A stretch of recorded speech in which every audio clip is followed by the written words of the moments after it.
پاکستان کے عالمی سطح پر تنہائی کے مفروضے دم توڑ گئے۔ نائب وزیر اعظم اسحاق ڈار کہتے ہیں وہ لوگ کہاں ہیں جو کہا کرتے تھے پاکستان تنہائی کا شکار ہے۔ ایس سی او کانفرنس کے بعد مزید ایونٹ بھی ہوں گے۔ بھارتی وزیر خارجہ کی طرف سے دو طرفہ ملاقات کی درخواست موصول نہیں ہوئی، نہ ہم نے کوئی دعوت دی۔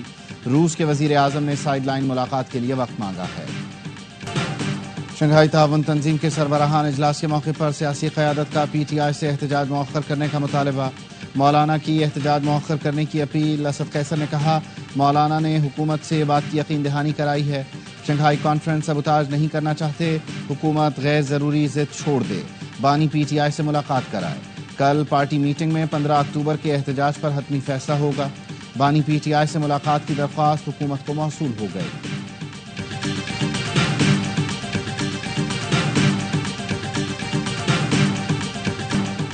بانی سے ملاقات کراؤ، جان چھڑاؤ، غیر ضروری ضد مناسب نہیں۔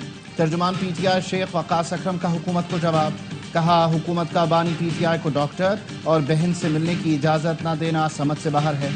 ہمارے خدشات میں اضافہ ہو رہا ہے۔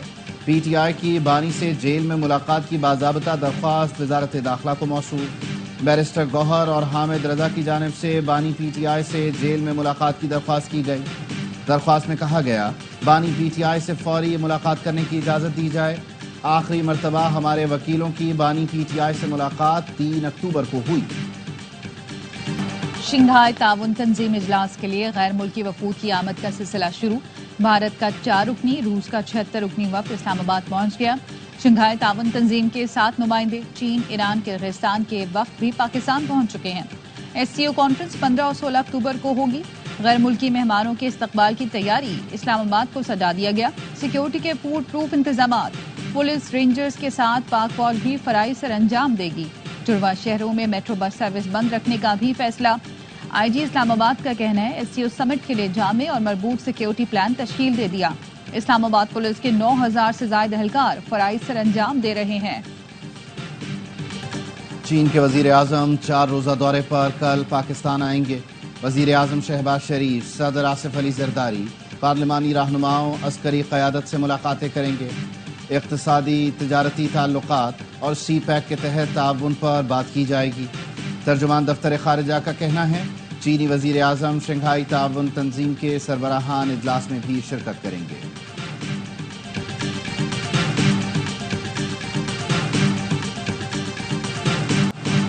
چین کی ترقی دنیا کے لیے مثال ہے۔ چین پاکستان کے توانائی کے شعبے میں اربوں ڈالر کی سرمایہ کاری کر رہا ہے۔ وزیر خزانہ محمد اورنگزیب کہتے ہیں پاکستان کی معیشت مثبت سمت کی جانب گامزن ہے۔ زر مبادلہ ذخائر میں اضافہ، کرنسی میں استحکام آیا ہے۔ وزیر اطلاعات عطا تارڑ کا کہنا ہے پاکستان کی معاشی بہتری میں چین کا اہم کردار ہے۔ سی پیک کے اگلے مرحلے کا آغاز کرنے جا رہے ہیں۔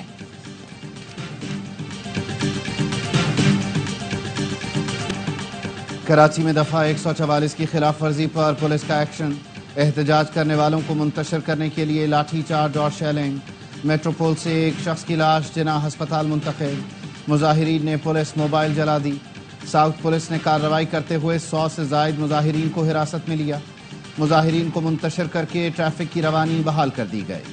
وزیر داخلہ سندھ ضیاء الانجار نے کہا سول سوسائٹی اور مذہبی جماعت نے ایک ہی دن مظاہرے کی کال دی، قانون ہاتھ میں لینے والوں کے خلاف سخت کارروائی ہوگی۔ ریڈ بال میں شکست لگاتار، قومی ٹیم میں بڑی اکھاڑ پچھاڑ، خراب کارکردگی پر سابق کپتان بابر اعظم قومی ٹیسٹ اسکواڈ سے ڈراپ۔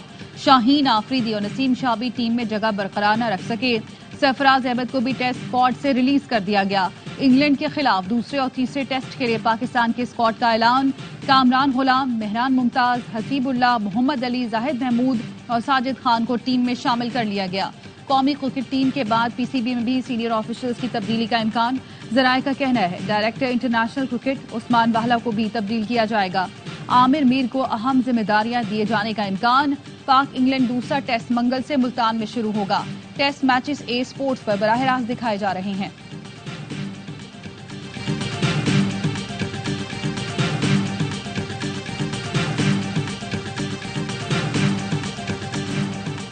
بڑے کھلاڑی کو ڈراپ کرنے کا بڑا فیصلہ، کپتانی کے بعد بابر اعظم کی ٹیم سے بھی چھٹی۔ پی سی بی کا کہنا ہے سابق کپتان کو آرام دیا گیا تاکہ مستقبل میں تر و تازہ ہو کر ملک کی نمائندگی کر سکیں۔ بابر کو ڈراپ کرنے پر فخر زمان خاموش نہ رہ سکے، سوشل میڈیا پر کہا گھبراہٹ میں فیصلے کرنے کے بجائے اپنے کھلاڑیوں کا تحفظ کریں۔ وراٹ کوہلی پر بھی برا وقت آیا، 3 سال خراب فارم کے باوجود انہیں بینچ پر نہیں بٹھایا گیا۔ ملک کے بہترین بلے باز کو باہر کرنے سے ٹیم میں منفی پیغام جائے گا۔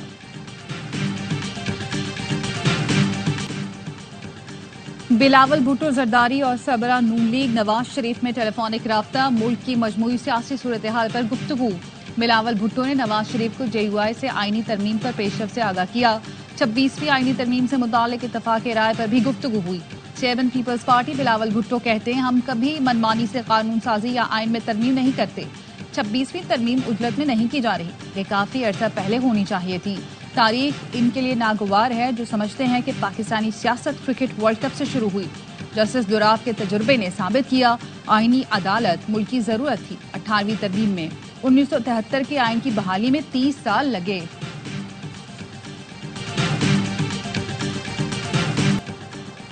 مجوزہ آئینی ترامیم کے مسودے پر اتفاق رائے کے لیے وزیر قانون اعظم نذیر تارڑ کی زیر صدارت ذیلی کمیٹی کا اجلاس۔ نوید قمر، بیرسٹر گوہر، کامران مرتضیٰ، انوشا رحمان کی شرکت۔ ترامیم سے متعلق حکومت اور دیگر جماعتوں کے مسودوں پر غور کیا گیا۔ ذیلی کمیٹی اپنی سفارشات کل پارلیمانی خصوصی کمیٹی کے اجلاس میں پیش کرے گی۔ آئین سے 58(2)B نکلا تو عدالتی 58(2)B کا دروازہ کھول دیا گیا۔ لیگی رہنما احسن اقبال کی MQM رہنماؤں سے ملاقات کے بعد گفتگو، کہا مجوزہ آئینی ترامیم کے پیکج سے کوئی جمہوریت پسند انکار نہیں کر سکتا، تمام سیاسی جماعتوں سے مل کر اتفاق رائے پیدا کریں گے۔ MQM سے مجوزہ آئینی ترامیم پیکج کی حمایت کی درخواست کی ہے۔ خالد مقبول صدیقی نے کہا ملاقات میں مجوزہ آئینی ترامیم پر مشاورت ہوئی۔ ذرائع کا کہنا ہے MQM نے آئینی ترامیم کی حمایت کے لیے بلدیاتی اداروں کو اختیارات دینے کا مطالبہ کیا۔ بانی PTI اسرائیل گٹھ جوڑ SCO کانفرنس سبوتاژ کرنا چاہتا ہے۔ بانی PTI سیاست نہیں، صہیونی مفادات کے تحفظ کے لیے کام کر رہے ہیں۔ وزیر اطلاعات سندھ شرجیل انعام میمن نے کہا PTI قیادت ملک دشمن بیرونی ایجنڈے پر عمل پیرا ہے۔ رہنما MQM مصطفیٰ کمال کہتے ہیں PTI کا 15 اکتوبر کا احتجاج ملک کے مفاد میں نہیں، ملک ہے تو سیاست اور جمہوریت ہے۔ نائب امیر جماعت اسلامی لیاقت بلوچ کا کہنا ہے SCO کانفرنس حکومت یا پارٹی نہیں، قوم کے لیے ہے۔ PTI احتجاج کی کال مؤخر کرے۔ مولانا طاہر اشرفی کہتے ہیں اسرائیل اور پاکستان دشمن شنگھائی کانفرنس روکنا چاہتے ہیں، اس لیے اسلام آباد میں ہنگامہ برپا کیا گیا۔ ہماری پالیسی ہے ہم کسی سے سیاسی اتحاد نہیں کریں گے۔ امیر جماعت اسلامی حافظ نعیم الرحمان کا موجودہ سیاسی صورتحال پر ارکان سے خطاب، کہا ہم نے مختلف قومی ایشوز پر دوسری جماعتوں سے بات کی، فلسطین پر کانفرنس کے لیے حکومت سے درخواست کی اور کامیابی حاصل ہوئی۔ پاکستان کے خلاف کسی تحریک کا حصہ نہیں بنیں گے، چاہے وہ پشتون تحفظ موومنٹ ہو یا پھر بلوچ قوم پرستوں کی تحریک۔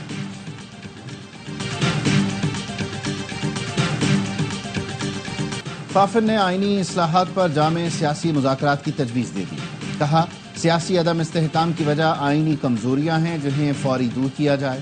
اصلاحات کا فوکس بنیادی طور پر پارلیمانی اختیارات بڑھانے پر ہونا چاہیے۔ آئینی عدالتوں کو الگ کرنے کی دلیل پر اتفاق رائے کے لیے جامع نقطۂ نظر پر زور دینے کی ضرورت ہے۔ آئینی دفاتر کے سربراہان کی تقرری میں عوامی جانچ پڑتال کا فقدان ہے۔ سیاسی جماعتیں ذاتی اور فرقہ وارانہ اختلافات کو ایک طرف رکھیں۔ الیکشن کمیشن کو تمام آئینی دفاتر کے انتخابات کی نگرانی کا اختیار دینا چاہیے۔ آئین آزاد امیدواروں کو جیتنے کے بعد کسی بھی جماعت میں شمولیت کی اجازت دیتا ہے۔ سٹینڈ بائی معاہدے کے باعث پاکستان کے کرنٹ اکاؤنٹ خسارے میں بڑی کمی ہوئی۔ 9 ماہ کے دوران مہنگائی میں کمی کا رجحان برقرار رہا۔ پالیسیز کے دفاع سے شرح نمو 2.4% تک پہنچ گئی۔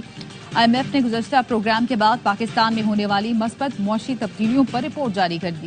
رپورٹ میں کہا گیا ہے سخت مالیاتی اور مانیٹری پالیسی سے مہنگائی 9.6% تک گر گئی۔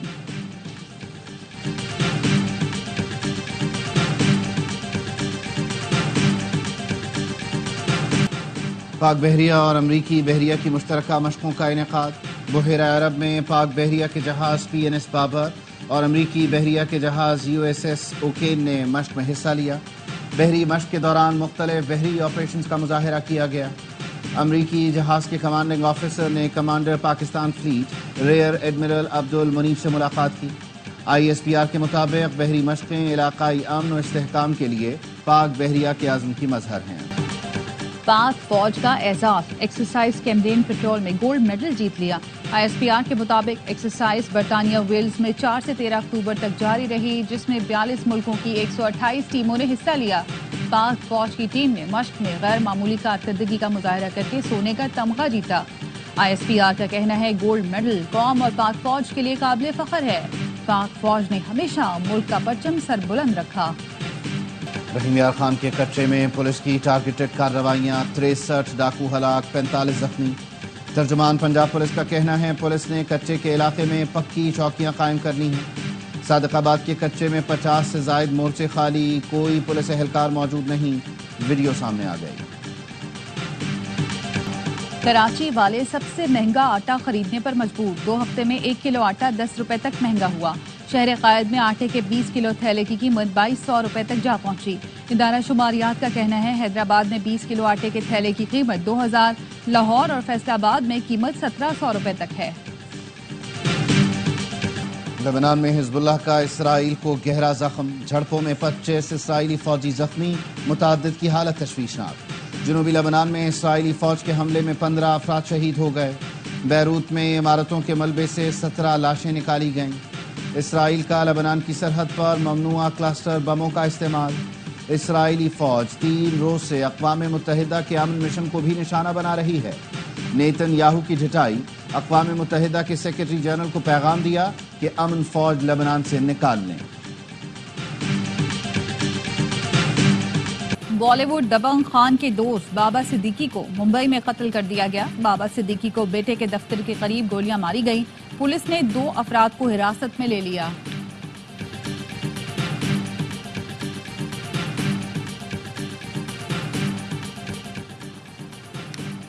ڈیموکریٹ صدارتی امیدوار کیملا ہیرس کا ٹرمپ پر میڈیکل ریکارڈ چھپانے کا الزام، کہا ٹرمپ امریکی صدارت کے لیے کسی طور پر موزوں نہیں ہے، وہ میڈیکل ریکارڈ چھپا رہے ہیں۔ ڈونلڈ ٹرمپ نے کہا جو بائیڈن انہیں کیملا ہیرس سے زیادہ پسند کرتے ہیں کیونکہ کیملا نے ان کی جگہ لی ہے۔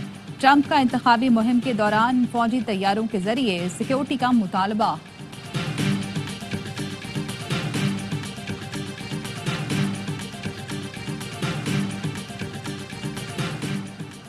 لیجنڈری اداکار عابد کشمیری کی نماز جنازہ ادا کر دی گئی۔ معروف فنکاروں اور مختلف شعبوں سے تعلق رکھنے والے افراد کی شرکت۔ عابد کشمیری نے سینکڑوں ٹی وی ڈراموں، سٹیج اور فلموں میں کام کیا۔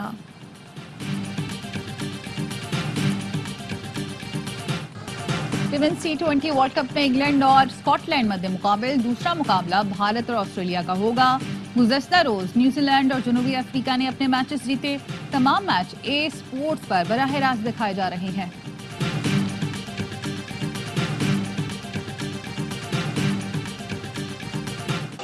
ریاض سیزن باکسنگ چیمپئن شپ، روسی باکسر آرتر نے ہم وطن حریف دمتری کو پچھاڑ دیا۔ باکسر عامر خان بھی مقابلہ دیکھنے پہنچے۔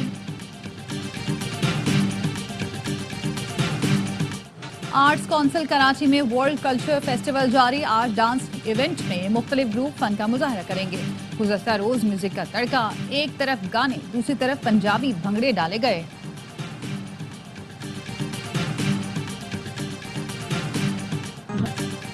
سروں کے سلطان استاد نصرت فتح علی خان کا 76واں یوم پیدائش، فن قوالی کو نئی جہتوں سے روشناس کرایا۔ ان کے گائے ہوئے گیتوں اور قوالیوں نے دنیا بھر میں شہرت حاصل کی۔